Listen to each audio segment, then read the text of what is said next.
दुनिया में इंसान की सबसे बड़ी कमजोरी और कमी अगर कोई है तो सबसे बड़ी कमी और कमजोरी यही है कि आदमी अपने आप को कम और कमजोर समझता है।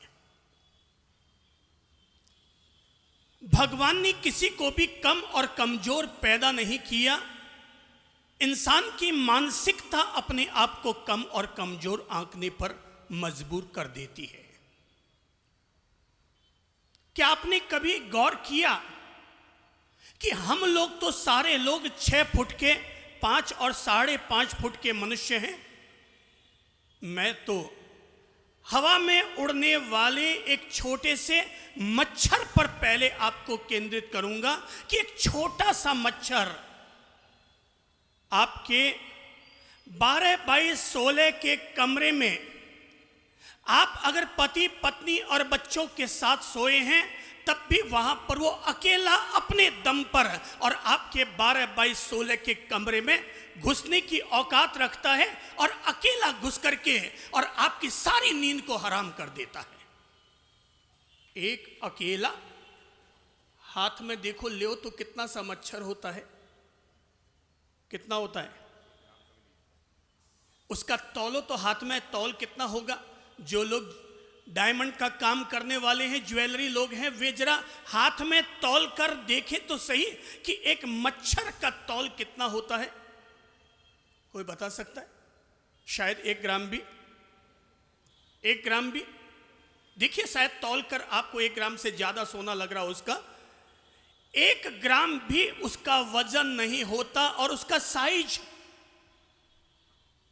आधा सेंटीमीटर भी उसका पूरा साइज नहीं होता। पर इसके बावजूद एक छोटा सा मच्छर अकेला आपके कमरे में घुसता है अपनी आहारचर्या करने के लिए। वो इस बात की चिंता नहीं करता कि हो सकता है कि वो आपकी करवट बदलने पर, हो सकता है वो आपके ताली बजाने पर वो मच्छर मर भी सकता है।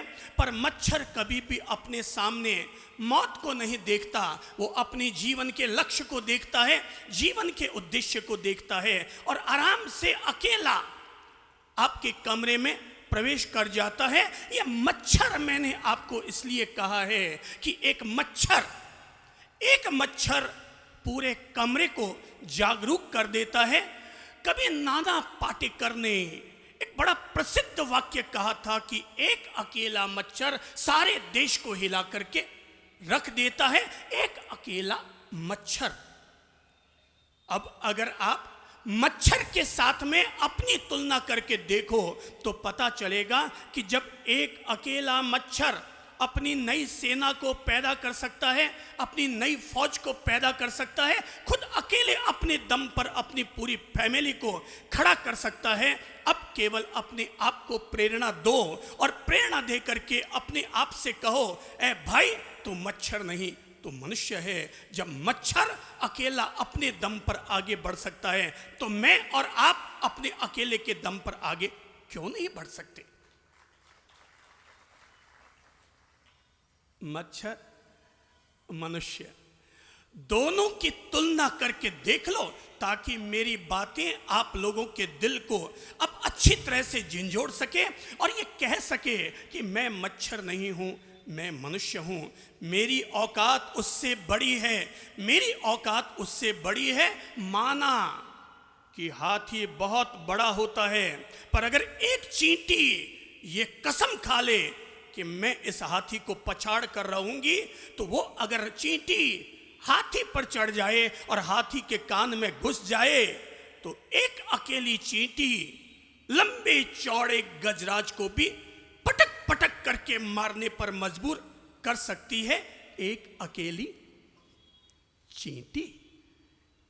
अपनी चेतना से पूछो, तुम्हारी औकात चींटी जितनी नहीं, तुम्हारी औकात मनुष्य और इंसान जितनी है। और जो भी मनुष्य ये मानने को तैयार हो जाएगा मैं चींटी से बड़ा, मैं मच्छर से बड़ा, अब मेरी बातें उस व्यक्ति के काम आएगी। मेरे भाई बहनों, अपनी आंखों में हमेशा सूरज चांद और सितारों को बसा कर रखो। अपनी आंखों में हमेशा चांद और सितारों को बसा कर रखो, ये मानते हुए कि मुझे उतना ऊंचा उठना है, उतना ऊंचा उठना है जितना कि आसमान में चांद और सितारे ऊपर तक पहुंचे हुए हैं। अरे आज अगर कोई व्यक्ति संत बनता है तो उसका लक्ष्य धरती पर रहना नहीं है, उसका लक्ष्य आसमान के भी अंतिम छोर ठेठ सिद्ध शिला तक, मोक्ष शिला तक उसे पहुंचना होता है। तो जब हमारा सबका लक्ष्य उस मोक्ष शिला तक, सिद्ध शिला तक पहुंचना है, तो मैं कहूंगा मोक्ष को छोड़ो, पहले चांद सितारों को तो अपनी आंखों में बसा लो। ये लक्ष्य बना लो कि मुझे कितना ऊंचा उठना है, कि चांद सितारों जितना ऊंचा उठना है। 100 साल पहले ये बात मजाक सूझती थी, 100 साल पहले ये बात मजाक सूझती थी कि चांद और सितारों तक पहुंचा जा सकता है। लेकिन 50 साल पहले जब धरती से इंसान चंद्रलोक तक पहुंच गया, तो इंसानों को यह बात विश्वास करनी पड़ी कि हाँ, अगर तुमने 100 साल पहले चंद्रलोक तक पहुंचने का विश्वास अपने भीतर पैदा किया, सपना अगर अपनी आंखों में बसाया, तो आज नहीं कल, भले ही 50 साल भी क्यों ना लग गए हों, पर आखिर हम चंद्रलोक तक पहुंचने में सफल हो गए। मैं तो सबसे कहना चाहूंगा, अगर अपना उद्देश्य बनाना ही है तो बड़ा उद्देश्य बनाओ। जितना बड़ा हमारा उद्देश्य होगा, हमारा चिंतन, हमारी सोच, हमारा पुरुषार्थ भी उतना ही बड़ा होगा।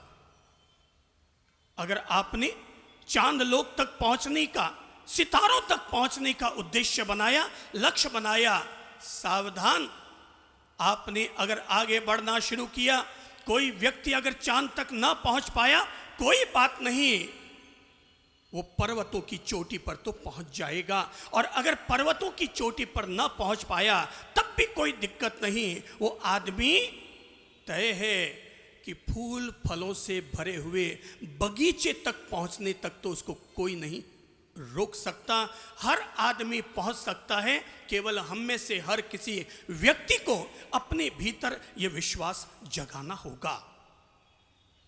मेरी समझ से दुनिया में अपने आप को कभी भी कम और कमजोर मत आंको। घर के कमरों में केवल वे ही लोग बैठे रहते हैं जो अपने आप को कम और कमजोर आंकते हैं। परीक्षा से केवल वे ही बच्चे डरते हैं जो अपने आप को कम और कमजोर आंकते हैं। सेल टैक्स, इनकम टैक्स वालों को देखकर वे ही लोग घबराया करते हैं जो अपने आप को कम और कमजोर आंका करते हैं। हमें अपने पांवों को खोलना होगा, हमें अपने हाथों को खोलना होगा। एक युवक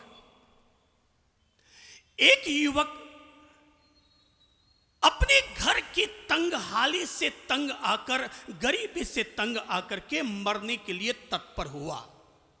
चला आया हमारे पास और आकर कहने लगा कि गुरुदेव, मैं तो अपनी गरीबी से इतना तंग आ गया कि कई बार सोचता हूं कि मैं मेरे बच्चों को, बीवी को लेकर के कुएं में कूदकर मर जाऊं। मैंने पूछा, क्या तुम अपने आप को इतना गरीब समझते हो? बोले, साहब मैं तो बिल्कुल ही गरीब हूं। शाम का भी अगर मुझे खाना खाना है तो दिन में मुझे उसे कमाना पड़ता है, तभी मैं खा पाता हूं और अपने बच्चों को खिला पाता हूं।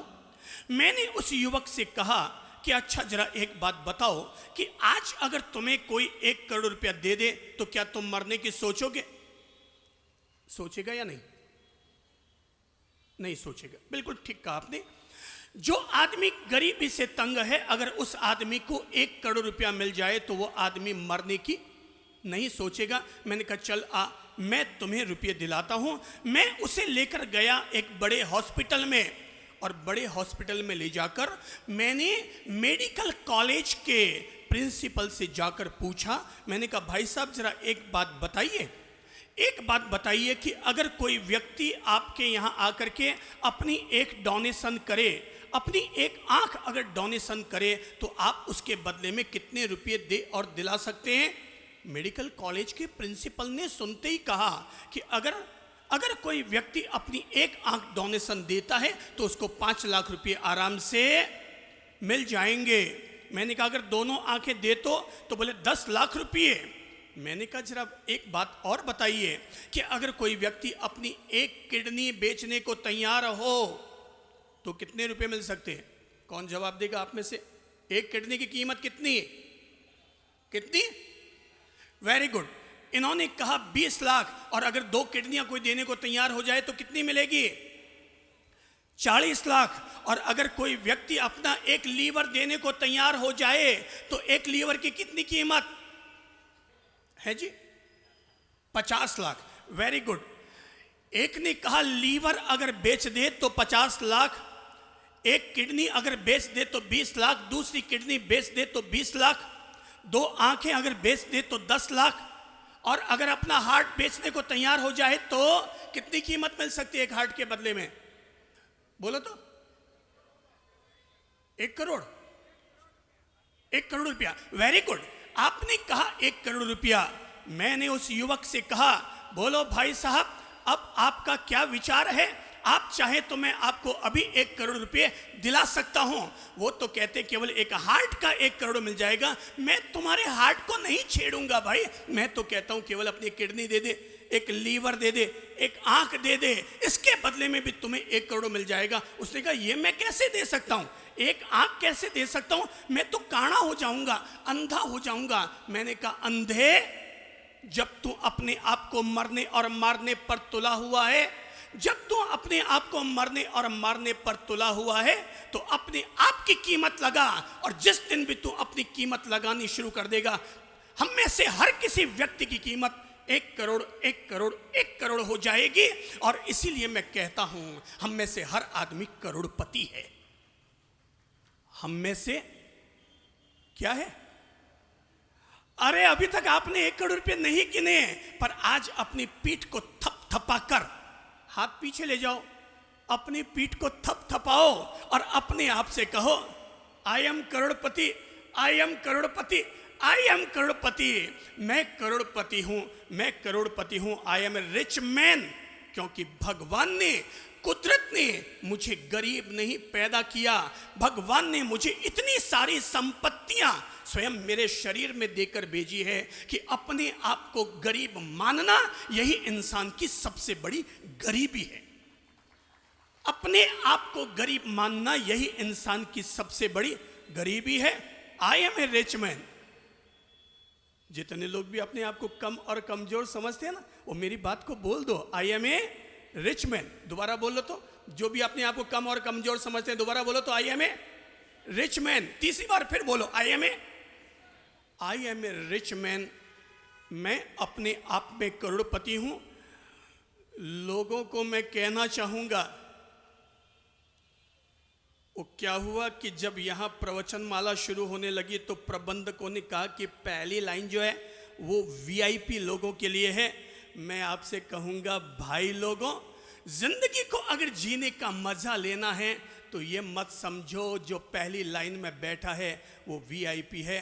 अपन में से हर आदमी, हर सत्संग प्रेमी अपने आप को वीआईपी वीआईपी वीआईपी समझे। हर आदमी अपने आप को वीआईपी समझे। अगर सोचो, सोच कर सोचो, आप अपने आप को एक साधारण आदमी समझते होंगे, पर अगर 100 लूलों के बीच में आपको खड़ा कर दिया जाए तो वीआईपी आप होंगे या नहीं होंगे? यस या नो? यस।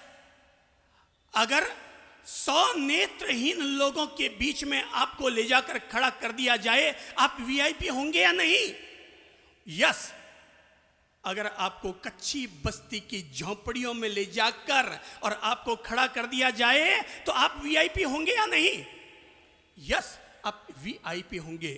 अपनी छाती पर हाथ रखो और अपने आप से कहो I am VIP, I am VIP, I am VIP. अपन सब लोग वेरी इंपॉर्टेंट पर्सन हैं। भगवान ने धरती पर किसी को भी ऐसे ही मुफ्त में नहीं भेजा है, हर आदमी को वीआईपी बनाकर भेजा है। दुनिया में हर आदमी अद्वितीय होता है।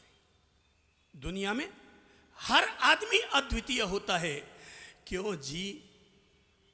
अंगूठा अगर अपना लगाएंगे तो क्या आपके अंगूठे की मुहर किसी दूसरे आदमी से मिलेगी? यस या नो? नो, बिल्कुल ठीक कहा आपने। अगर आप अपने अंगूठे का मुहर लगाएंगे तो आपके अंगूठे से दूसरे आदमी के अंगूठे की मुहर एक साथ नहीं मिलने वाली है। अरे आपकी तो छोड़ो, दुनिया में ऐसा कोई व्यक्ति नहीं है जिस व्यक्ति के आपके अंगूठे के मुहर से और दूसरे के मुहर को मिलाया जा सके। अरे आजकल तो साइंस और आगे बढ़ गया और कहते हैं अंगूठा लगाने की भी जरूरत नहीं, केवल आपकी आंख की पुतलियों को भी अगर मिलान कर लिया जाए तो दुनिया में ऐसा कोई इंसान नहीं है जिससे कि आपकी आंख की पुतलियों से दूसरे का मिलान किया जा सके। हर आदमी का नजरिया, हर आदमी की आंख की पुतली सेपरेट सेपरेट सेपरेट, इसलिए कहता हूं हर आदमी एक्स्ट्रा ऑर्डिनरी होता है, हर आदमी अपने आप में अद्वितीय होता है, मेरे जैसा कोई दूसरा नहीं। जब कोई मुझे कहता है साहब वो आपकी तरह बोलता है, तो मैं कहता हूं भाई वो भी अद्वितीय है और मैं भी अद्वितीय हूं, मेरे जैसा कोई दूसरा नहीं हो सकता और किसी दूसरे जैसा मैं हो नहीं सकता। मेरी विशेषता मेरी रहेगी, उसकी विशेषता उसकी रहेगी। अपने आप से कहो मैं अद्वितीय हूं। भाई लोगों, एक युवक भगवान के मंदिर में पहुंचा और भगवान के मंदिर में जाकर भगवान से शिकायत करने लगा, भगवान तू करता क्या है यार, दुनिया में इतनी तकलीफें भरी पड़ी है, तू केवल मूर्ति में घुस कर के बैठ जाता है। अरे दुनिया में बाहर आना तो तुम्हें पता चले कि दुनिया कैसे जी जाती है और कितनी तकलीफें, कितने दुख दर्द दुनिया में भरे हुए हैं। भगवान ने मूर्ति में से निकलकर कहा, बंदे मैं तो बहुत कुछ करता हूं, थोड़ा बहुत तू भी कर लिया कर। अरे मैं तो बहुत कुछ करता हूं, थोड़ा बहुत तू भी कर लिया कर। युवक ने कहा, नहीं भगवान मैं तेरी बात पर भरोसा नहीं करता, तू कुछ नहीं करता, जो करते हैं हम लोग ही करते हैं, तू कुछ नहीं करता, केवल फोगट के मोदक चढ़वाता है, श्रीफल चढ़वाता है और लोगों की जेब खाली करवाता है। युवक भगवान से शिकायत करके अपने घर चला गया और दोपहर के समय ही जाकर के जब लेट गया तो लेटे लेटे ही उसने दोपहर में सपना देखना शुरू किया और उसने देखा कि वो एक जंगल में पहुंच चुका है, एक जंगल में पहुंच चुका है और जंगल में एक गीदड़, जानवरों का नाम जानते हैं ना, गीदड़, लोमड़ी गीदड़, एक गीदड़, दोनों पांव उसके अपाहिज हैं, वो चल नहीं सकता, दोनों पांव से वो लूला है, शिकार अपना खेल नहीं सकता। उसने ऊपर दोनों हाथ उठाए अपने गीदड़ ने और भगवान से कहने लगा कि भगवान भगवान मैं 3 दिन से भूखा हूं, मैं अपना शिकार खुद कर नहीं सकता, मेरे दो पांव अपाहिज हैं, भगवान तू मेरी मदद कर, मेरा पेट भरने की व्यवस्था कर, तू अगर चाहे तो मेरा पेट भर सकता है। वो इस तरह की प्रार्थना कर रहा था कि इतनी में ही उस युवक ने सपने में देखा कि वो गीदड़ जो इस तरह की प्रार्थना कर रहा था, करते करते अचानक उसने देखा कि सामने से एक शेर चला आ रहा है, शेर उधर से आ रहा है और इधर से शेर ने देखा कि कोई शिकार जा रहा है, शेर झट से टूट पड़ा, उसने शिकार किया और जब वो शिकार कर रहा था उसने अपना भरण पोषण करना शुरू किया, खाने लगा, खाते खाते अचानक उसकी नजर गीदड़ पर गई, अचानक उसकी नजर गीदड़ पर गई, उसने गीदड़ को देखा, वो लचर लचर नजरों से शेर को देख रहा था अपना भोजन करते हुए। उसे लगा ये गीदड़ अपाहिज है, इसके दोनों पांव टूटे हुए हैं, उसने दया की और बचा हुआ अपना आहार उस गीदड़ के लिए छोड़ दिया और शेर जंगल की तरफ चला गया। गीदड़ घिसते घिसते, सरकते सरकते उस बचे हुए आहार की तरफ पहुंचा और अपना आहार करने लगा, अपना आहार करने लगा। तभी भगवान प्रकट हुए और भगवान ने युवक से कहा, देखो युवक, मैंने कहा था ना मैं बहुत कुछ करता हूं। युवक को लगा कि वास्तव में यार भगवान सबका पेट भरते हैं। अब एक काम करता हूं, आज अब मैं भी कोई काम नहीं करता हूं और भगवान से कहता हूं कि भगवान तू मेरा पेट भर, मेरे भोजन की व्यवस्था कर, तू अगर चाहे तो मेरा पेट भर सकता है। उसने प्रार्थना की और घर में जाकर बैठ गया, काम धंधा बंद कर दिया। आज ऑफिस भी नहीं गया, जॉब भी नहीं की और घर में आराम से आकर के बैठ गया। दोपहर बीती, शाम बीती, रात बीती। उसको लग रहा था कोई आएगा और उसके लिए थाली सजाकर 56 भोग लेकर के आएगा। जैसे तिरुपति जी के रोज 56 भोग चढ़ते हैं, जैसे जगन्नाथ जी के रोज 56 भोग चढ़ते हैं, जैसे श्रीनाथ जी के रोज 56 भोग चढ़ते हैं, ऐसे ही मेरे लिए भी कोई 56 भोग की थाली लेकर आ जाएगा। पर रात हो गई, 11 बज गए, 12 हो गई, वो भूखा मर रहा है, आज खाना खाने को नहीं मिला, 1 बज गई, 2 बज गई। भोजन की इंतजारी करते करते ही उसकी आंख लग गई, वो सो पड़ा, नींद आ गई। और सुबह जब 6 बजे उसकी आंख खुली तो देखा अभी भी भोजन कुछ नहीं। वो सीधा गया भगवान के मंदिर में और जाकर के गालियां ठोकने लगा, भगवान अरे तेरे चक्कर में मैं भूखा मर गया, तेरे चक्कर में मैं भूखा मर गया। भगवान ने मूर्ति में से निकल कर कहा, ऐ मेरे युवकों, ऐ मेरे युवकों, अगर तुम गीदड़ की तरह अपाहिज होते तो जरूर मैं तुम्हारे भोजन की व्यवस्था करता। अगर तुम इस गीदड़ की तरह अपाहिज होते तो जरूर मैं तुम्हारे भोजन की व्यवस्था करता। पर मेरे युवकों, मैंने तुम्हें गीदड़ के रूप में पैदा नहीं किया, मैंने तुम्हें शेर के रूप में पैदा किया है। और जिनको भी मैंने शेर के रूप में पैदा किया है उन्हें अपना पुरुषार्थ खुद करना पड़ेगा, उन्हें अपने कदम आगे खुद बढ़ाने पड़ेंगे। अपने आप से कहो, आई एम ए लायन, मैं तो एक शेर हूं, मैं गीदड़ नहीं हूं, मैं फॉक्स नहीं हूं। आई एम ए लायन, मैं तो शेरों की संतान हूं। और वैसे भी भगवान महावीर का लंचन क्या है? बोलो तो, जोर से बोलो तो, तीसरी बार बोलो तो, शेर। भगवान महावीर का लंचन है शेर। और हिंदुस्तान और दुनिया में मानव सेवा के लिए काम करने वाली क्लब का नाम भी है लायंस क्लब और उसका भी चिन्ह है शेर। हम तो शेरों की संतान हैं और अपने आप को जब शेरों की संतान हैं तो खुद को गीदड़ बनाकर क्यों रखें?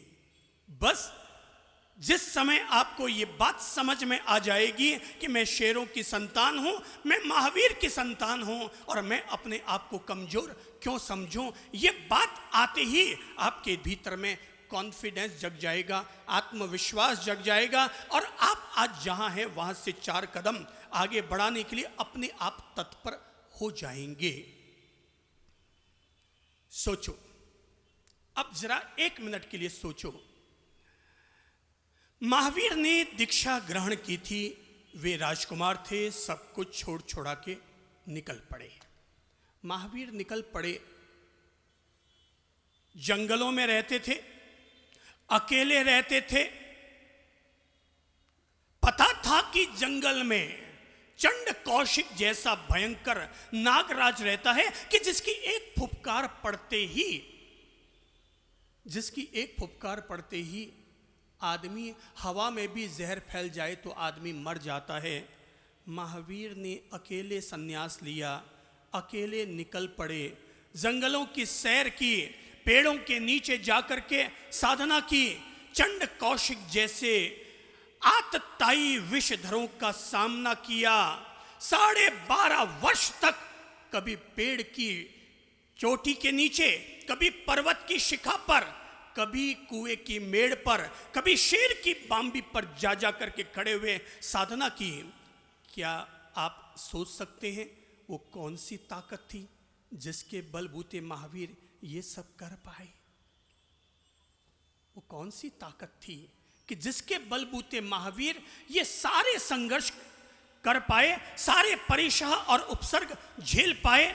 मैं कहूंगा उस ताकत का नाम है आत्मविश्वास की ताकत। उस ताकत का नाम है आत्मविश्वास की ताकत।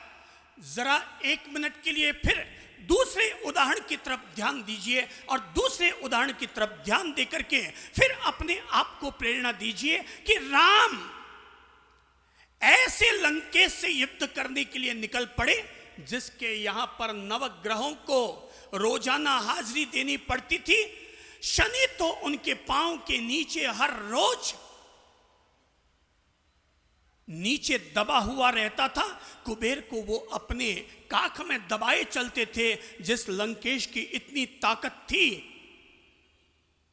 कि ब्रह्मा, विष्णु और महादेव भी उससे युद्ध करने के लिए सोच नहीं सकते थे। उस लंकेश से, रावण से राम युद्ध करने के लिए निकल पड़े और अपनी सेना में उन्होंने कोई दुनिया भर के विशेषज्ञ लोगों को इकट्ठा नहीं किया। उन्होंने किनको इकट्ठा किया? बोलो तो। बंदर, रीछ, भालू। कितनी बड़ी बात है कि राम और लक्ष्मण बंदर, भालू और रीछों की जाति के लोगों को अपने साथ लेकर के लंकेश से लड़ने के लिए निकल पड़े। क्या आप बता सकते हैं कि आखिर राम के पास ऐसी कौन सी ताकत थी कि जिसके चलते वो अपने सामने किसी लोहे से भी टक्कर लेने के लिए तत्पर हो गए? सोचो, एक पल के लिए सोचो और तब आपकी आत्मा कहेगी एक ताकत थी उनके पास, और जिस ताकत का नाम है आत्मविश्वास की ताकत। जिस ताकत का नाम है आत्मविश्वास की ताकत, जिसको लेकर के वो लंकेश से भी भिड़ने के लिए निकल पड़े। वहां एक दुबला पतला आदमी जो कभी चलती ट्रेन में से ये कह करके फेंक दिया गया कि काले लोगों को हमारी ट्रेन में चलने का कोई हक नहीं है, और चलती ट्रेन में से उस व्यक्ति को निकालकर फेंक दिया गया। और तब उस व्यक्ति ने ट्रेन से गिरने के बाद उन सारे अंग्रेजों को संबोधित करते हुए कहा था, आज तुमने हम लोगों को निकाल कर फेंका है, एक दिन ऐसा आएगा हम हिंदुस्तानी लोग तुम सारे अंग्रेजों को निकाल कर फेंक देंगे। आखिर उस महात्मा गांधी के पास कौन सी ताकत थी? मैं कहूंगा वो थी ताकत आत्मविश्वास की ताकत। वो ताकत थी आत्मविश्वास की ताकत। आज अगर आप अपने आप को कम और कमजोर समझते हैं तो इसकी वजह है आपका आत्मविश्वास कम और कमजोर है। अगर हम में से कोई भी व्यक्ति आज भी अगर ये बीड़ा उठा ले, मैं अपने आत्मविश्वास को जगाऊंगा, तो मेरा दावा है वो आदमी पेट्रोल पंप में अगर काम कर रहा होगा तो आने वाले 10 साल के बाद वही व्यक्ति धीरू भाई अंबानी बन जाएगा। आज अगर कोई व्यक्ति छठी क्लास फेल होकर के भी अगर किराने का काम करता होगा तो वही व्यक्ति 20 साल के बाद हिंदुस्तान का सबसे बड़ा उद्योगपति घनश्याम दास बिरला बन जाएगा। और आज अगर कोई व्यक्ति गुल्ली डंडे खेल रहा होगा तो वही व्यक्ति 15 साल में केवल अपने आत्मविश्वास का सहारा लेकर वही व्यक्ति खेलते कोई विराट कोहली, कोई हम में से नरेंद्र और कोई हम में से सचिन तेंदुलकर बन चुका होगा। केवल कौन सी ताकत? शरीर सांस से चलता है, पर जीवन आत्मविश्वास से चलता है। शरीर सांस से चलता है और जीवन आत्मविश्वास से चलता है। इंसान को जीने के लिए जितनी जरूरत आयु की होती है उससे ज्यादा जरूरत वायु की होती है, और जितनी जरूरत वायु की होती है उससे कहीं ज्यादा जरूरत उसे अपने सेल्फ कॉन्फिडेंस, अपने आत्मविश्वास की ताकत की जरूरत होती है। आत्मविश्वास बिल्कुल ऐसे ही है। आत्मविश्वास यानी अपने आप में विश्वास, अपने आप में भरोसा। लोग समझते हैं नास्तिक वो होते हैं जो वेदों में विश्वास नहीं रखते, जो आगम में विश्वास नहीं रखते, जो मंदिर मूर्ति में विश्वास नहीं रखते, वे लोग नास्तिक होते हैं। मैं इस परिभाषा को बदलूंगा और बदल कर कहूंगा वे नास्तिक नहीं होते जो भगवान को नहीं मानते, असली नास्तिक वो होते हैं जो अपने आप को नहीं मानते, जिनका अपने आप से भरोसा उठ चुका होता है, वे लोग धरती पर असली नास्तिक होते हैं। मेरे भाई बहनों, आत्मविश्वास यानी स्वयं में विश्वास, आत्मविश्वास, अपने आप पर भरोसा। जो लोग भी लटक कर बैठे ना, थोड़ा अपनी मुट्ठी उठाओ, तो मुट्ठी उठाओ और मुट्ठी उठाकर और अपने आप से प्रेरणा दो। ये है देखो मेरी ताकत, ये है मेरी ताकत, ये है मेरी ताकत। मुट्ठी को बांधोगे तो मुट्ठी मुट्ठी नहीं रहेगी, मुट्ठी भी हमारी फौलाद बन जाएगी, मुट्ठी भी हमारी फौलाद बन जाएगी। ओ भाई साहब, ये जो हमारी भुजाएं हैं ना, ये लटकी पड़ी हैं, इनमें कोई दम नहीं है। पर अगर आत्मविश्वास की ताकत जगा लो और फिर थोड़ा सब लोग हाथ ऊपर करो, तो देखो तो ढीले ढीले दिख रहे हैं ना। आप थोड़ा सा टाइट करके और अब इसको थोड़ा सा करो और तब आपको पता चलेगा कि यहाँ पर इतने बड़े बड़े गट्टे बन गए हैं, जितने कि हापुस आम में बड़े बड़े गट्टे हुआ करते हैं, इतने बड़े बड़े गट्टे हमारी भुजाओं पर आ चुके हैं। केवल अपने आप को, कोई भी चीज को ढीला मत होने दो। I am a rich man, मैं करोड़पति हूँ, मैं करोड़पति हूँ, मैं करोड़पति हूँ। अपने आप से कहो मैं करोड़पति हूं। अपने आप को वीकनेस मत आने दो। हर आदमी में दोनों चीजें होती है, स्ट्रेंथ भी होती है और वीकनेस भी होती है, ताकत भी होती है और कमजोरी भी होती है। ताकत का ज्यादा से ज्यादा इस्तेमाल करो और कमजोरी पर विजय हासिल करो। आप लोग अरिहंत की वंदना करते हैं, पर आपने कभी सोचा अरिहंत कौन?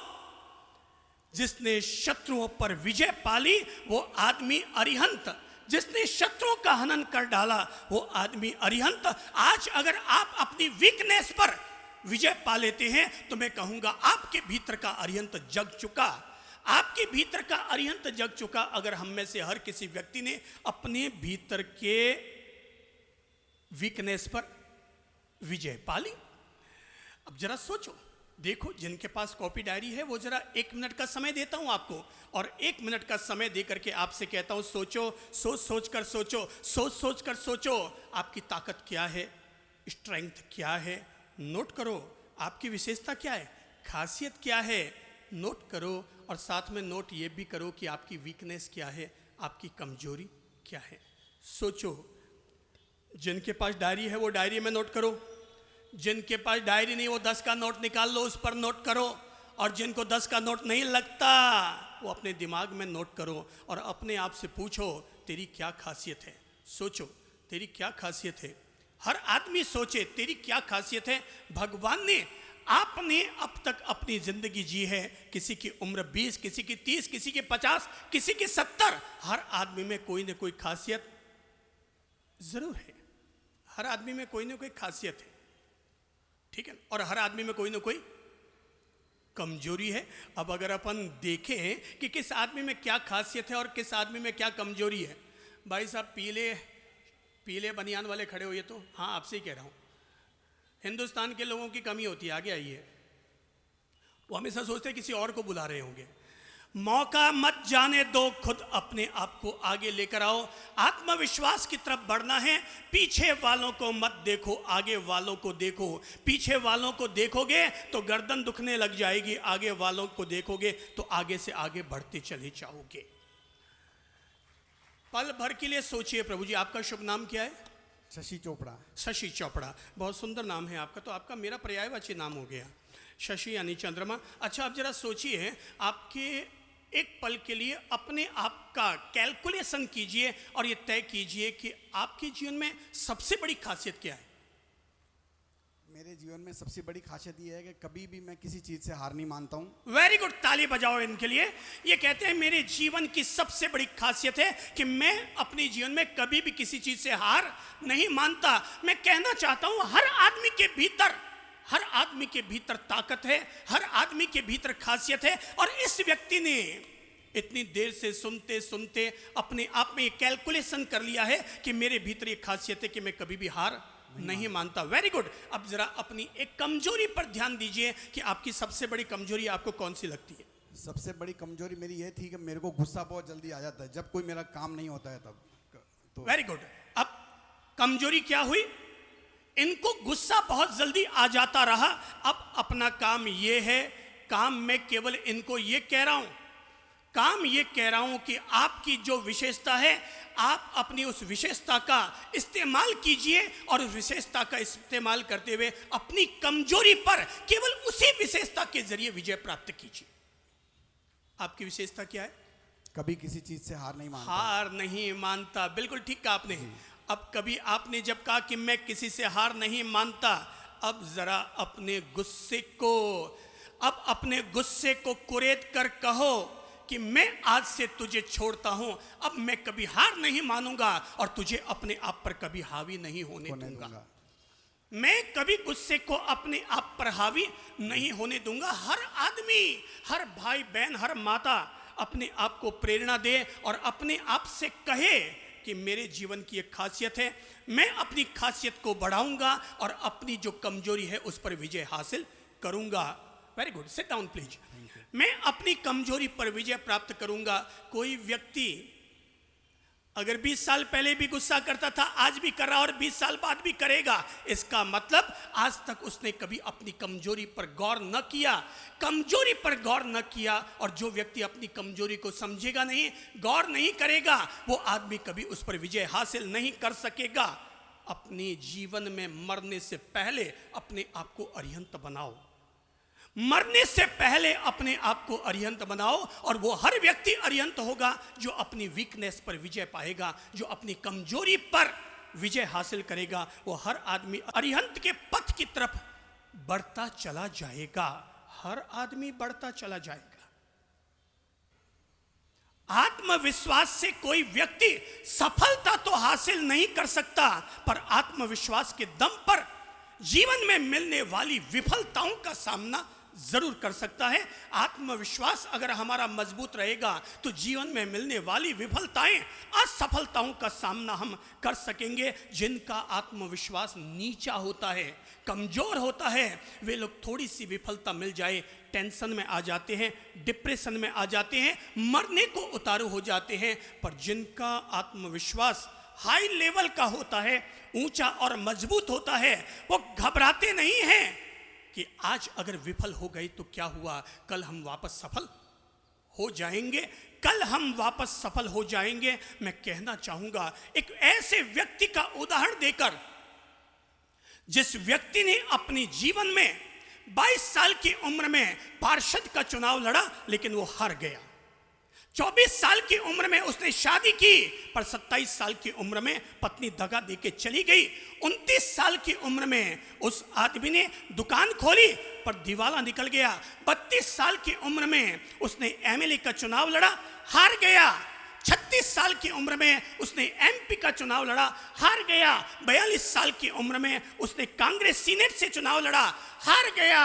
47 साल की उम्र में उसने उपराष्ट्रपति पद का चुनाव लड़ा, फिर पराजित हुआ। लेकिन वही व्यक्ति 52वें वर्ष में अमेरिका का सबसे गरिमापूर्ण राष्ट्रपति अब्राहम लिंकन हुआ। वही व्यक्ति 52 साल की उम्र में अब्राहम लिंकन हुआ। केवल मैंने इस उद्देश्य के साथ इस प्रसंग का उल्लेख किया है कि हम में से हर कोई व्यक्ति अपने आप को जो कमजोर और कम समझता है, हारो मत। उस युवक ने खड़े होकर ठीक कहा, मेरी खासियत है कि मैं कभी हार नहीं मानता। जिंदगी में हार जाना पर कभी हार मत मानना। जिंदगी में हार जाना पर कभी हार मत मानना। ठोकर लगने से कोई रोक नहीं सकता, कितने भी संभल कर क्यों न चलो फिर भी ठोकर लग सकती है। पर गिरने का मतलब यह नहीं हुआ कि हम वापस खड़े नहीं होंगे। जिनका आत्मविश्वास मजबूत होता है वे किसी दूसरे का सहारा नहीं लेते, खुद अपने बलबूते खड़े हो जाते हैं। आपने कभी गौर किया, एक छोटा बच्चा अगर चल रहा होता है और चलते चलते, अपने ही घर में ले लो, आपका पोता घर में खेल रहा है और खेलते खेलते ही नीचे गिर पड़ा धड़ाम से, और गिरते वो क्या करेगा? बोलो तो क्या करेगा? वो बिल्कुल ठीक कहा आपने, वो रोएगा। पर मैं आपको बताऊं, अब आत्मविश्वास की बात आपको ये बता रहा हूं, आपने कहा कि बच्चा जैसे ही गिरेगा रोएगा, पर मैं आपको बता दूं वो तभी रोएगा जब उसके अगल बगल में मम्मी पापा दादा दादी खड़े होंगे। और जैसे ही वो गिरता है और देखता है अगल बगल में कोई नहीं, वो रोना भूल जाता है, खुद अपने पांव पर खड़ा हो जाता है और चलने लग जाता है। यही है आत्मविश्वास। अगर जब तक आप दूसरों के लिए बैसाखी बनकर रहेंगे, लोग आपका सहारा लेने के लिए तुले रहेंगे। मैं कहता हूं एकला चलो रे, एकला चलो रे, एकला चलो रे। मत सोचो कि कोई तुम्हारा साथ दे। आज तक दुनिया में जितने भी बड़े लोग हुए, शायद उनका साथ लोगों ने नहीं दिया। ध्यान रखना, लोग तब साथ नहीं देते जब तुम अकेले होते हो। लोग तुम्हारा साथ देने को तब आते हैं जब और 1000 लोग तुम्हारा साथ दे रहे होते हैं। आज अगर कोई गरीब आदमी मांगने के लिए निकल जाए 50,000, कोई नहीं देने वाला, कोई नहीं देने वाला। पर जिसके पास 100 करोड़ है, लोग उसको लाला करके और देते हैं, लाला करके और देते हैं। भाई लोगों, जब तक तुम्हारी औकात नहीं है, कोई तुम्हारा साथ नहीं देगा। इसलिए ये मत सोचो कि लोग मेरे पास पैसा नहीं देते तो मैं धंधा कैसे करूं। मैं कहता हूं तुम छोड़ो कि लोग तुम्हारी मदद करते हैं कि नहीं। मैं कहता हूं तुम धंधा करो, अपने आप पैसा पैदा होना शुरू हो जाएगा। ये मत सोचो कि लोग पैसा देंगे तो ही धंधा होगा। मैं कहूंगा धंधा करो, अपने आप पैसा पैदा होना शुरू हो जाएगा। अपने आप पैसा पैदा होना शुरू हो जाएगा। तुम अपने कदम उठाओ तो सही भाई। मैं फिर कहता हूं, कमरे में पड़े पड़े कुछ नहीं मिलने वाला, सोफे पर बैठे बैठे टाइम पास करने के अलावा कुछ नहीं मिलने वाला। हमें हर व्यक्ति को निकलना होगा, बढ़ना होगा। याद रखना, मेरी सफलता का मंत्र, और सफलता का मंत्र है जो चले सो चरे। बोलो तो, जो चले सो चरे। कौन बोलेगा इसका मीनिंग? खड़ा होइए, कौन बोलेगा? किसको समझ में आई बात? आप बोलेंगे? चलिए बोलिए, खड़े होइए। ओके, जो चले सो चरे। गाय एक जगह खड़ी होती है तो उसका पेट नहीं भरता है, वो आगे चल के जाती है तो घास चरने के लिए उसे मिल जाता है। Very good. इन्होंने कहा कि गाय अगर खड़ी रहेगी तो भूखे मरेगी, पर अगर वो चलेगी तो चरेगी। अगर वो चलेगी तो चरेगी। सफलता का मंत्र ले लो, जो चले सो। अपने आप को बूढ़ा मत होने दो। कोई भी अपने आप को बूढ़ा न समझे। बूढ़ा समझोगे तो बूढ़े बन जाओगे। बूढ़े जिंदगी में केवल एक दिन के लिए होना। हर आदमी से कहूंगा, बूढ़ा केवल एक दिन के लिए होना, और उस दिन होना जिस दिन ऊपर राम नाम सत होने की तैयारी हो। केवल एक दिन के लिए बूढ़ा होना, और बाकी अपने आप को अरिहंत बनाओ। अपनी कमजोरियों पर विजय हासिल करो। अपनी कमजोरियों पर विजय हासिल करो। आत्मविश्वास क्या है? छाता। अगर आपके पास आत्मविश्वास है तो ये तो मैं गारंटी नहीं देता कि आपको किसी तरह की बीमारी नहीं आएगी, पर मैं ये जरूर दावा करता हूं कि जिसके पास भी आत्मविश्वास है, वो आदमी उन बीमारियों से लड़ने की ताकत अपने भीतर जरूर रखता है। वो किसी भी बीमारी से हारेगा नहीं। एक आदमी छोटी सी बीमारी आती है, पलंग पड़ लेता है, और दूसरा आदमी कैंसर भी क्यों ना हो जाए पर जूझता है, संघर्ष करता है। भले ही 4 जगह अपने ऑपरेशन भी क्यों ना कराने पड़े, 10 लाख का खर्चा भी क्यों ना आए, पर फिर भी अपनी जिंदगी को बचाता है। मैं कहता हूं जीवन मूल्यवान है, जीवन को बचाओ। भगवान ने जीवन मरने के लिए नहीं दिया। अगर 10 लाख खर्च करके भी जीवन बचाया जा सकता है तो खर्च करो। अरे जिएंगे तो फिर वापस कमा लेंगे, पर अगर हम ही ना रहे तो पड़ा हुआ पैसा क्या काम आएगा? कब तक कंजूसाई और मक्खी चूसाई करते रहोगे? जिनको लगता है बीमार है, घर से बाहर निकलो, इलाज करवा के आओ। यहाँ नहीं होता तो वहाँ जाओ, वहाँ नहीं होता तो कहीं और जाओ, इलाज कराओ और अपने आप को युवा बनाओ। बूढ़ापा अभिशाप है। बूढ़ापा आदमी को अपाहिज बनाता है। अपने आप को बूढ़ा मत समझो। जिनकी भी उम्र 80 के करीब हो गई ना, 80 की उम्र हो गई, वे क्या करें? घर से बाहर निकलो, अरे कल से ही पब्लिक पार्क घूमने के लिए चले जाओ, 1 महीने में आपकी टांगों में दम आ जाएगा। 1 महीने में आपकी टांगों में दम आ जाएगा। जो लोग भी मोटे बैठे ना यहाँ, जिनकी पेट डाइनिंग टेबल जैसी हो गई, पिछवाड़े फुटबॉल की गेंद जैसे हो गए, 1 महीने के लिए अपना विश्वास जगाओ और ये मन बना लो, मैं अपनी चर्बी को कम करके रहूंगा रहूंगा रहूंगा। आदमी के संकल्प शक्ति में, इच्छा शक्ति में इतनी ताकत होती है कि आपको बता दूं, मैंने जो पढ़ा है उसके हिसाब से कह रहा हूं, मैंने देखा तो नहीं है उस आदमी को, पर कि मुकेश अंबानी का बेटा इतना मोटा था कि हवाई जहाज में चढ़ता तो उसके लिए स्पेशल वाली चेयर लगाई जाती थी, क्योंकि उसमें फंस जाता नहीं तो।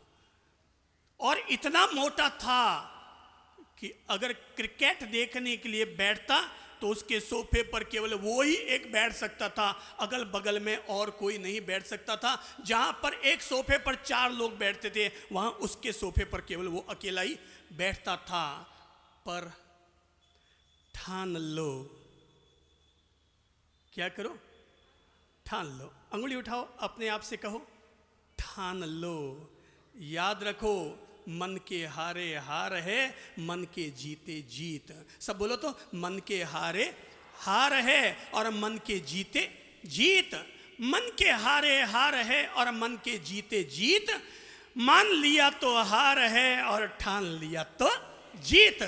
मान लिया तो हार है और ठान लिया तो जीत। अगर आदमी अपने मन में अगर ठान ले, तो उसने अपने बर्थडे पर ठान लिया था कि मैं अपना अगला बर्थडे तभी मनाऊंगा जब अपना वेट लॉस कर लूंगा। और केवल 1 साल में उस युवक ने अपने मनोसंकल्प का उपयोग करते हुए मात्र 1 साल में अपना 160 किलो वजन कम किया। कितना किलो? दोबारा बोलो।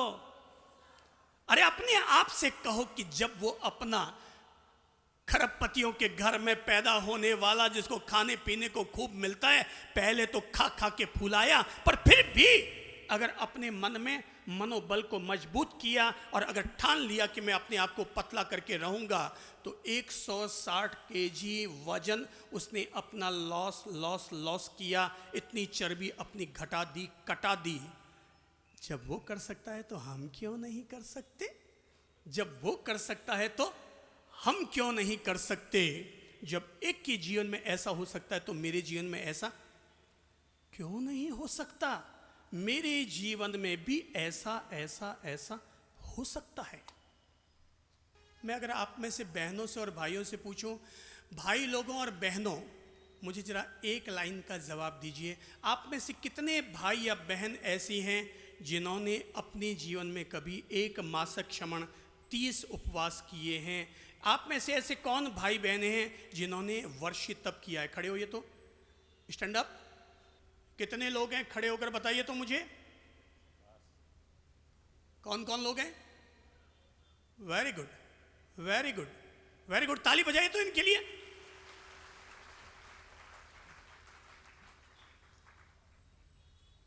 भाई सब जो खड़े हो आगे आइए तो 1 सेकंड के लिए सारे लोग आगे आइए। बहनों सारे लोग आगे आओ तो चल के देखो, सारे आपके जरिए सबको प्रेरणा दे रहा हूं। मैं तो आपको बताना चाहता हूं कि महावीर प्रभु की मूल प्रेरणा ही आत्मविश्वास से जुड़ी हुई है। वो तो चाहते हैं कि मेरा हर अनुयायी महावीर बने। वो नहीं चाहते कि मेरा हर अनुयायी जैन बने, वो चाहते मेरा हर अनुयायी महावीर बने। हर अनुयायी महावीर बने। अरे केवल हनुमान चालीसा बोलते मत रहो, बल्कि खुद अपने हाथ को मुट्ठी बनाओ और खुद अपने आप को हनुमान बनाकर खुद अपने आप को बोलो, को नहीं जानत है कपि जग में संकट मोचक नाम तुम्हारो। अरे वो हनुमान है और हम भी अपने आप को जय हनुमान ज्ञान गुण सागर जय कपीशतियों लोक उजागर, अपने आप को हनुमान बनाओ। लाइन तो अभी तक खत्म ही नहीं हो रही है, लोग अभी तक आते ही जा रहे हैं। और बहनों की तो ये है महावीर की सेना, ये जो आ रही है ये है महावीर की सेना। जिन्होंने अपने जीवन में वर्षित तप किया है, जिन्होंने अपने जीवन में मासिक क्षमण किया है, मैं आप लोगों से केवल एक लाइन पूछूंगा। महावीर के तो 6 महीने का तप था। अरे मानते हैं कि उनके तीर्थंकर का शरीर था, उनके पुद्गल परमाणु बहुत मजबूत और पवित्र थे। मानते हैं कि ऋषभ देव जी ने वर्षित तप किया। अरे वो तो तीर्थंकर के जीव थे और उस जमाने के शरीरों का देह बल बड़ा मजबूत हुआ करता था। बेचारे हमारे इन भाई बहनों की क्या औकात समझते हैं आप? घर गृहस्थी में जीने वाले, सामान्य कहलाने वाले लोग, कभी कभार मंदिर जाने वाले, कभी कभार सामायिक कर लेने वाले, केवल फिर भी क्या कर डाला? वर्षित तप। फिर भी क्या कर डाला? मासिक क्षमण। मैंने तो केवल मासिक क्षमण और वर्षित तप वालों को बुलाया है। अगर 15 और 28 वालों को खड़ा कर दूं ना, तो मुझे लगता है पूरा पंडाल ही, आगे का मंच वैसे भी इन लोगों के लिए छोटा पड़ जाएगा। पर जरा दीजिए तो इनको और देखते हैं आपने क्या किया था मासिक क्षमण के वर्षित तप। वर्षित तप। वेरी गुड, ताली बजाओ रे इस छोरे के लिए। हैं? आपने वर्षित तप किया? आपने भी वर्षित तप किया हुआ है मासिक क्षमण? अरे आगे आओ यार, ये तो बड़ी गौरव की बात है। आगे आओ, आगे आओ, आगे आओ। मासिक क्षमण किया आपने, आपने वर्षित तप किया है। चलिए अब पहले तो मासिक क्षमण वाले को दीजिए। भाई साहब जरा एक बात बताइए, आप महाराज तो अभी तक बने नहीं है? नहीं बने। मेरी समझ से आप पूरे जीवन के लिए अभी तक ब्रह्मचारी भी नहीं है? नहीं है। अब मैं आपको केवल एक लाइन की बात बता रहा हूं कि जो अपने आजीवन ब्रह्मचर्य भी नहीं पाल रहा है और संत भी नहीं बना है, लेकिन फिर भी जिस ताकत के बलबूते आदमी अपने साधारण शरीर से भी मासिक क्षमण और वर्षित तप कर सकता है, वो एक अकेली ताकत है और वो है आत्मविश्वास की ताकत, वो है मनोबल की ताकत, वो है अपने आप की आत्मबल की ताकत। और फिर आपको बता दूं, ये जो सांठा आया ना गन्ना, इधर आओ बेटा। आपका नाम क्या है बेटा? रतन। रतन, आप हैं ही वास्तव में रतन बेटा। आपने वर्षित तप किया है, आप वास्तव में रतन हैं। मैं आपको एक बात दावे के साथ कह देता हूं, आप आज ही इंटरनेट में, यूट्यूब में या फेसबुक में 4 लाइन लिख के डाल दीजिएगा कि दुनिया का कोई भी बड़े से बड़ा जापानी सूमो पहलवान मुझसे अगर लड़ना चाहे तो लड़ सकता है। दुनिया का कोई भी 450 पाउंड का कोई भी सूमो पहलवान अगर मुझसे लड़ना चाहे तो लड़ सकता है। और वो लड़ना कुश्ती के रूप में नहीं, बल्कि वर्षित तप के रूप में तुम्हें मुझसे आकर के लड़ना है। वो अगर हार ना जाए आपसे तो मुझे आके कह देना। वो अगर आज डाल ही देना इंटरनेट पर, देखो कल से क्या क्या नया नया गेम खेला जाता है। मैं तो केवल ये बता रहा हूं कि आपके मनोबल की, आपके आत्मविश्वास की, आपके आत्मबल की क्या ताकत होती है। ताली बजाओ इन सारे भाई बहनों के लिए। अच्छा, आप में ऐसी बहनें कौन है जिन्होंने 1 से ज्यादा वर्षित तप किया है? वो 1 से ज्यादा वाले भी ज्यादा बहुत है। देखा, हमारे महावीर की सेना देखी आपने? आपने अभी तक राम जी की सेना तो देखी, रीछ भालू और बांदरों वाली। अब ये महावीर जी की सेना आई है जो वर्षित तप, मासिक क्षमण, 30-30 उपवास और आंख बंद करके 1 सेकंड में अपने आप को करने के लिए तत्पर कर देती है। धन्यवाद, धन्यवाद, धन्यवाद। ताली बजाओ, अभिनंदन करो। जीवन में कुछ करना है तो मन को मारे मत बैठो, आगे आगे बढ़ना है तो हिम्मत हारे मत बैठो, हिम्मत हारे मत बैठो। जीवन में कुछ मन को मारे, आगे आगे हिम्मत हारे, हिम्मत हारे मत बैठो, हिम्मत हारे मत बैठो। चलने वाला मंजिल पाता, जो चले सो चले। चलने वाला मंजिल पाता, बैठा पीछे रहता है। बोलो, चलने वाला बैठा पीछे, ठहरा पानी सड़ने लगता, बहता निर्मल होता है। ठहरा पानी सड़ने लगता, बहता निर्मल, तो पांव दिए चलने के खातिर, जय हो, पांव दिए चलने के खातिर, पांव पसारे मत बैठो, पांव दिए चलने के खातिर, पांव पसारे मत बैठो। आगे आगे, थोड़ा कंधों को उचका कर अपने आप को जगा कर बोलो, आगे आगे आगे आगे बढ़ना है तो हिम्मत हारे मत बैठो, हिम्मत हारे मत बैठो।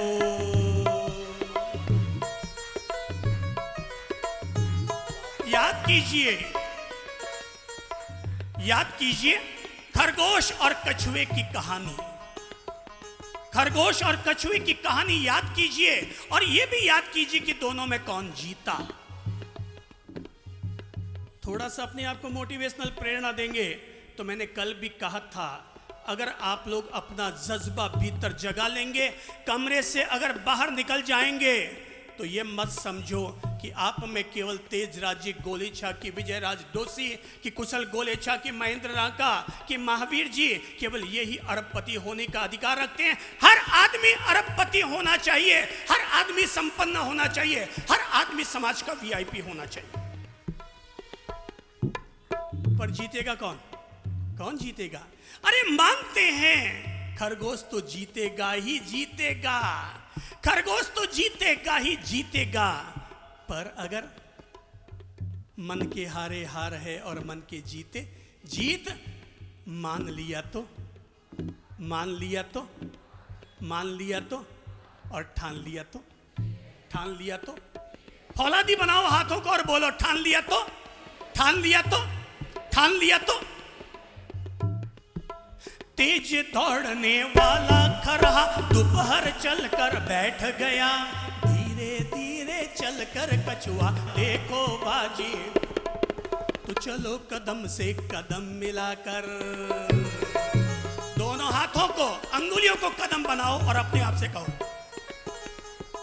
चलो कदम से कदम मिलाकर, चलो कदम से कदम मिलाकर, चलो कदम से, हाँ चलो कदम से कदम मिलाकर, दूर किनारे मत बैठो, आगे आगे आगे आगे आगे आगे बढ़ना है तो हिम्मत हारे मत बैठो, हिम्मत हारे मत बैठो, हिम्मत हारे। क्यों चले?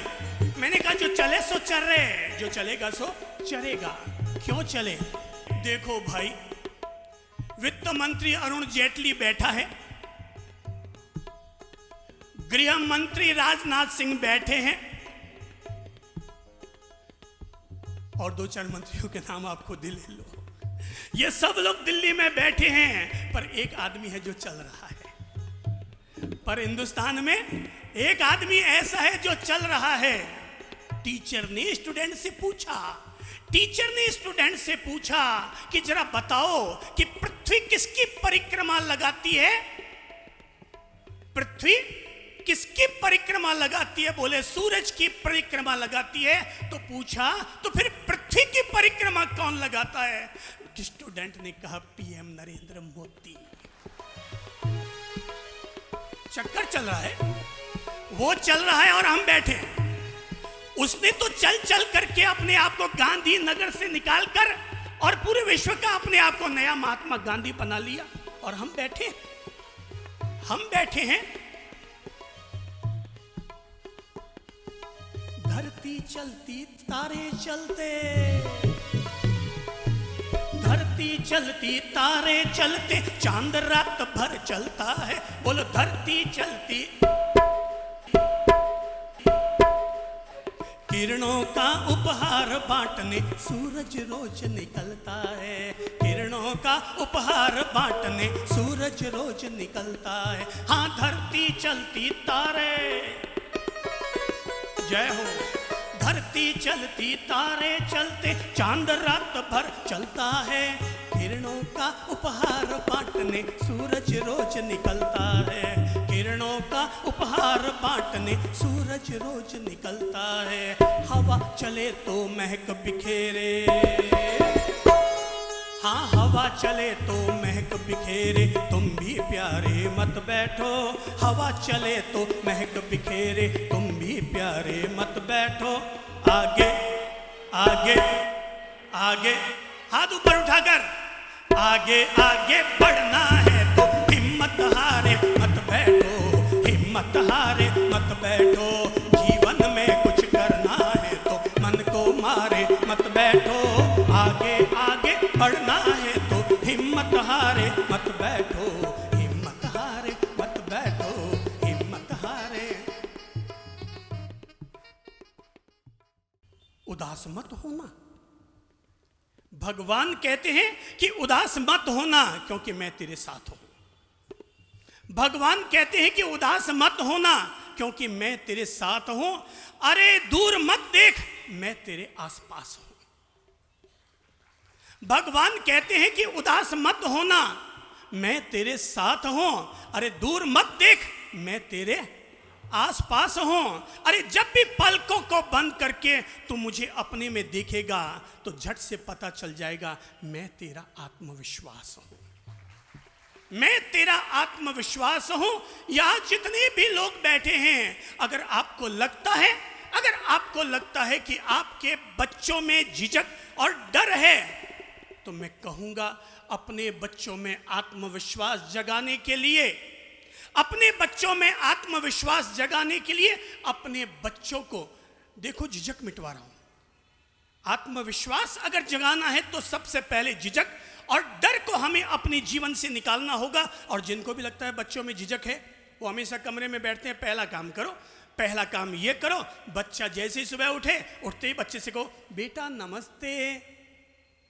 क्या काम ने बेटा? अभी तक वो कमरे में बैठा है, अभी तक वो झिझक खा रहा है, आज तक उसने कभी मम्मी पापा को प्रणाम किया नहीं है, दादा दादी के पांव छुए नहीं है, क्योंकि उसको झिझक आती है, संकोच आती है, शर्म आती है।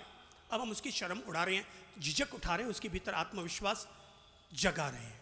हम गए कमरे में और जाकर बोला बेटा नमस्ते। बेटा क्या करेगा बोलो तो? क्या करेगा? नहीं बोलेगा। बिल्कुल ठीक कहा आपने कि नहीं बोलेगा, क्योंकि उसको झिझक है, उसको संकोच है। मत घबराओ, दोबारा उसकी झिझक उठाने के लिए अगले दिन फिर जाओ और जाकर सुबह कहो बेटा नमस्ते। आज थोड़ा सा बेटा थोड़ा बैठा हुआ, मम्मी की तरफ देखा, पर उसने अभी तक नमस्ते नहीं कहा। तीसरे दिन फिर उसके कमरे में जाओ, आत्मविश्वास जगा रहा हूं, कमरे में जाकर फिर बोलो बेटा नमस्ते। आज थोड़ा उसने सिर नीचे डालकर बोला है मम्मी नमस्ते। जैसे उसने बोला कि मम्मी नमस्ते, समझ लेना कि आपका गुर काम कर गया, आपका मंत्र काम कर गया। चौथे दिन फिर जाकर बोलो बेटा नमस्ते। आज बेटे ने सिर ऊंचा उठा के कहा मम्मी नमस्ते। आपको लगता है कि आपका बेटा बोलता कम है, मैं कहूंगा उस बच्चे को कमरे से बाहर लाओ और घर पर मेहमान जो आए हैं ना, चार लोग जो आए, जो सामायिक में बैठे ना, समझ लो ये 6 लोग आपके घर पर आए हैं। आप अपने बच्चे को बुलाओ और कहो बेटा तुम्हें ABCD याद है ना? हाँ मम्मी याद है, जरा इनको बुला सुनाओ। तो वो नीचे नुस्काल डाल के खड़ा हो जाएगा। कोई बात नहीं, आज नहीं बोला कोई बात नहीं, कल फिर। आज तो उसने पहली बार 6 लोगों को देखा, कल फिर 6 लोग आएंगे, वो जो अगली सामायिक वाले हैं ना वो आएंगे।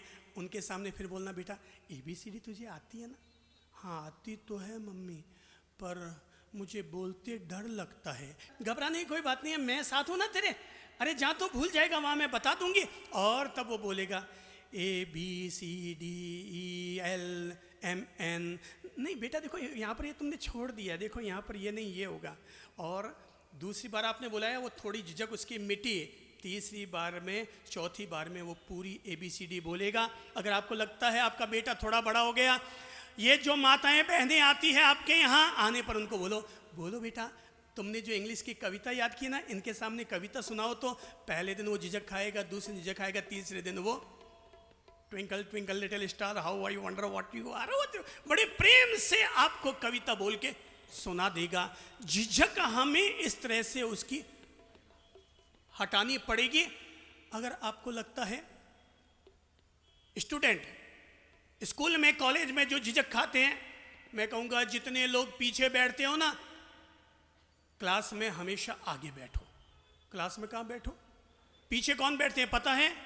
जो झिझक रखते हैं, शर्म आती है, संकोच आती है। आप सोचिए कि यहाँ कुछ बहनें और भाई ऐसे होते हैं जो सुबह 8:15 साढ़े 8 बजे यहाँ पहुँच जाते हैं ताकि उनको सबसे आगे आगे बैठने के लिए मिले, और बाकी लोग आते हैं ना यार, कोई देखेगा भी नहीं, अपन जाके पीछे से बैठ जाएंगे। ध्यान रखना, जो झिझक खाएगा वो पीछे रहेगा और पीछे का पीछे रह जाएगा। क्लास में हमेशा कहाँ रहो? आगे रहो। क्लास में हमेशा आगे रहो। पहले आकर के अपना कब्जा जमा लो।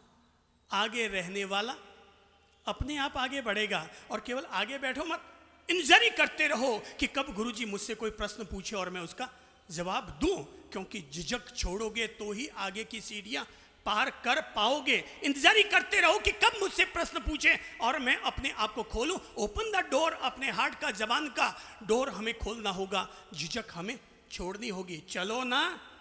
चलने में क्या होना चाहिए? आत्मविश्वास झलकना चाहिए। जैसे कि भाई साहब आप जो कुर्सी पर बैठे हैं वो खड़े होइए तो, आगे वाला, हाँ खड़े होइए तो। और वो जिन्होंने कहा था कि मैं हार नहीं मानता वो भी खड़े होइए। अब दोनों लोग मेरी तरफ आइए तो।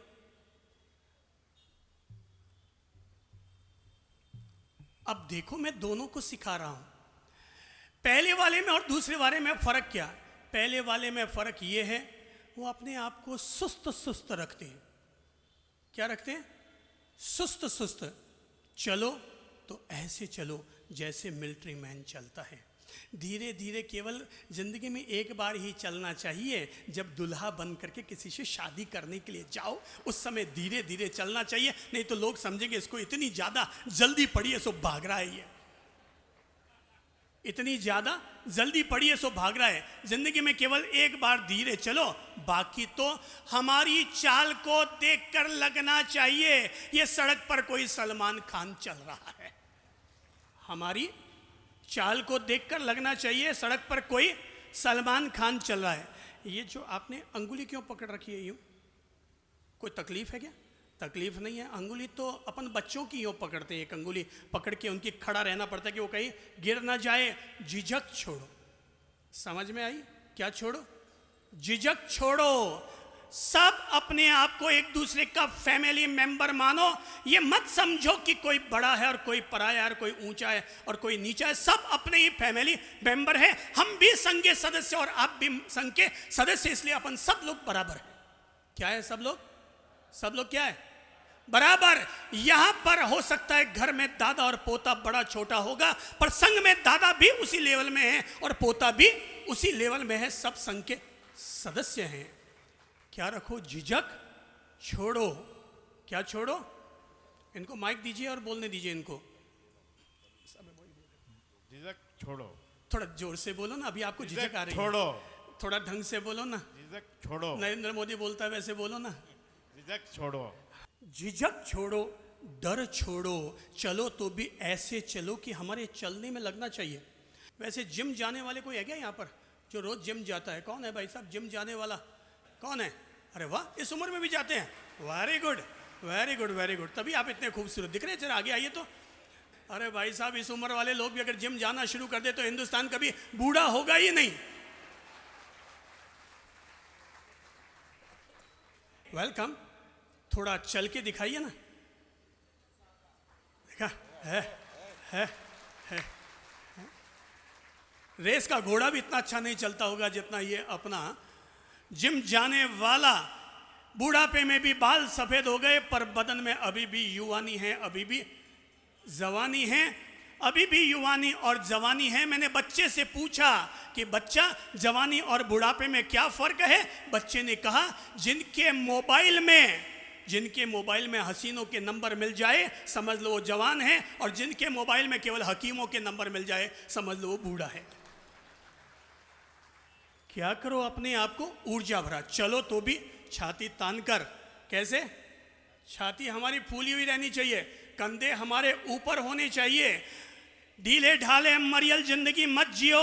मैं फिर कहता हूँ, बुढ़ापा केवल जिंदगी में एक बार लेकर आओ, और वो उस दिन लेकर आना जिस दिन मरने की वेला करीब आ जाए, जिस दिन ऊपर जाने की घंटी बज जाए, उस दिन अपने आप को बूढ़ा समझना। बाकी हर आदमी बोले बूढ़ो थारो बाप, बूढ़ो थारो बाप। अगर कोई बोल दे बूढ़ा, बोले बूढ़ा तेरा बाप। दोबारा बोलो तो बूढ़ा तेरा। रोजाना सुबह उठो तो अपने आप को 5 सेंटेंस बोलो। रोजाना सुबह जब भी उठो तो अपने आप को क्या बोलो? हाथ उठाओ, 5 अंगुलियां। मैं 5 बातें बोल रहा हूं, 5 लाइनें, केवल 5 लाइनें, और सब लोग बोलेंगे वो लाइन। पहला sentence, I am the best. सब बोलो तो आई एम द। दोबारा बोलो तो। पर आप जिस तरीके से बोल रहे ना, उससे कहीं से भी लगता नहीं है कि आई एम द बेस्ट। आपको पता है हिंदुस्तान आजाद कैसे हुआ था? उसके लिए नारे कैसे लगाने पड़े थे? इनकलाब ऐसे लगे थे, हैं? इनकलाब। दोबारा लगाए तो इनकलाब। वो उठे, देखे जवानी आई उनमें। वो कोई शहीद निकल कर आया, कोई सुभाष चंद्र बोस, कोई चंद्रशेखर आजाद, कोई भगत सिंह निकल कर आया, जिसने खड़े होके कहा इनकलाब। भाई साहब, अपने आप को जगाना पड़ता है। आपने कभी सोचा कि मंदिर जी में घंटा क्यों लगता है? अरे मंदिर जी में घंटा इसलिए नहीं बजाया जाता कि मंदिर का भगवान सोया है। मंदिर में घंटा इसलिए बजाया जाता है ताकि हम जो सोए हैं वो आत्मा जग सके, इसलिए मंदिर में घंटा बजाया जाता है। तो मैं घंटा बजा रहा हूं आप लोगों का, और आपका घंटा बजाते हुए आपसे कह रहा हूं आई एम द। अभी भी जो आज ठंडे पड़े ना, उनसे कहूंगा अपने आप को ऊर्जा भरो, और जैसे कहते हैं इनकलाब जिंदाबाद, वैसे ही अपने आप से कहो I am the, I am the, I am the. हम अपने आप में बेहतर हैं, सर्वश्रेष्ठ हैं। अपने आप को कभी भी कम और कमजोर मत समझो। उदास मत होना। भगवान कहते हैं कि उदास मत होना, क्योंकि मैं तेरे साथ हूं। मुझे दूर मत ढूंढो, मैं तेरे आस पास हूं। मुझे दूर मत ढूंढो, मैं तुम्हारे आसपास हूं। जब भी पलकें बंद करोगे और मुझे पुकारोगे तो मैं तुम्हें मिल जाऊंगा, क्योंकि मैं तुम्हारा आत्मविश्वास हूं, क्योंकि मैं तुम्हारा आत्मविश्वास हूं। और इस बार अपने आप को मोटिवेशनल प्रेरणा देते हुए, जैसे घंटा बजाते हैं ना बड़ा जोर से, वैसे अपने आप से कहिए आई am the, I am the.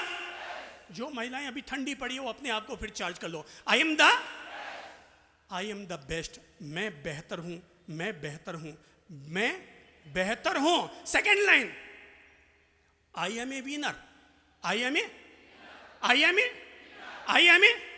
मैं विजेता हूं, मैं विजेता हूं, मैं विजेता हूं। अरे भाई साहब, हम अपने आप को आज तक जिंदगी में कभी हमने अपने आप को कमजोर और कम नहीं समझा। हमने आज तक अपने आप को कम या कमजोर नहीं समझा। अरे जब भी देखते हैं कि हम अगर कहीं बैठे हैं और वहां अगर 50 आचार्य भी आकर बैठे हैं, तब भी हम घबराते नहीं। हम महावीर के संतान जो ठहरे, हम भला क्यों घबराएंगे? हम महावीर के संतान ठहरे, हम क्यों घबराएंगे? हम तो दादा गुरुदेव का पैगाम लेकर आए हैं, हम क्यों घबराएंगे?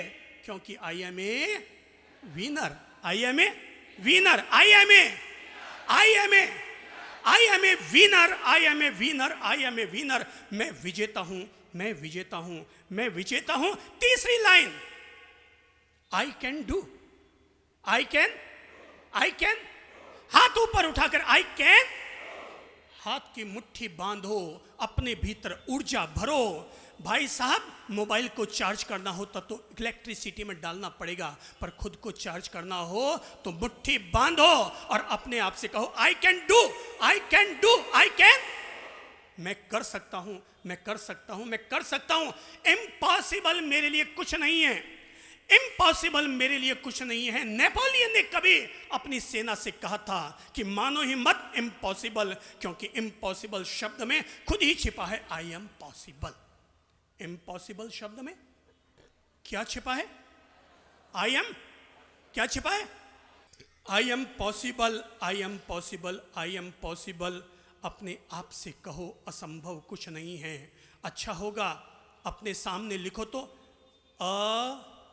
असंभव, असंभव, जिस हाथ से आपने लिखा है असंभव, अब उसी हाथ में कैंची उठाओ, दोनों अंगुलियों को बनाओ कैंची और असंभव का पहला अक्षर पर चलाओ कैंची, कट, आ नीचे गिर पड़ा, अब क्या बचा? संभव। क्या बचा? क्या बचा? इसीलिए तो कहता हूं, बोलो अपने आप से, I can do, I can do, I can do. मैं कर सकता हूं, मैं कर सकता हूं, मैं कर सकता हूं। क्यों? Today is my day. Fourth line, today is, today is, today is, आज का दिन मेरा है, आज का दिन मेरा है, आज का दिन मेरा है। मैं इसलिए कहता हूं कि आज का दिन मेरा है क्योंकि आज के दिन मेरा और आपका किसी भी अखबार में उठावने में फोटो नहीं छपा है। आज का दिन इसलिए कहता हूं कि मेरा है क्योंकि आज के दिन, आप में से आज किसी का शोक संदेश आया है क्या? आप में से किसी का उठावना है क्या आज? हाथ से कहो हाँ या ना है? नहीं, आज आपका उठावने का संदेशा नहीं आया। ओ भाई, तब फिर अपन जिंदा हैं, और जिंदा आदमी ये कहता है today is my day, today is my day, today is my day. आज का दिन मेरा है, आज का दिन मेरा है, आज का दिन मेरा है। अंतिम फिफ्थ लाइन सब लोग बोलो, बिकॉज, बोलो तो, because God is always with me, God is always with me. क्योंकि ईश्वर मेरे साथ है, क्योंकि ईश्वर मेरे साथ है, क्योंकि ईश्वर मेरे साथ है। गीता के भगवान ने कभी अर्जुन से कहा था, मैं तुम्हारे साथ हूं, मैं तुम्हारे साथ हूं, मैं तुम्हारे साथ हूं। आप भी अपने आप से कहो, ईश्वर मेरे साथ है, ईश्वर मेरे साथ है, ईश्वर मेरे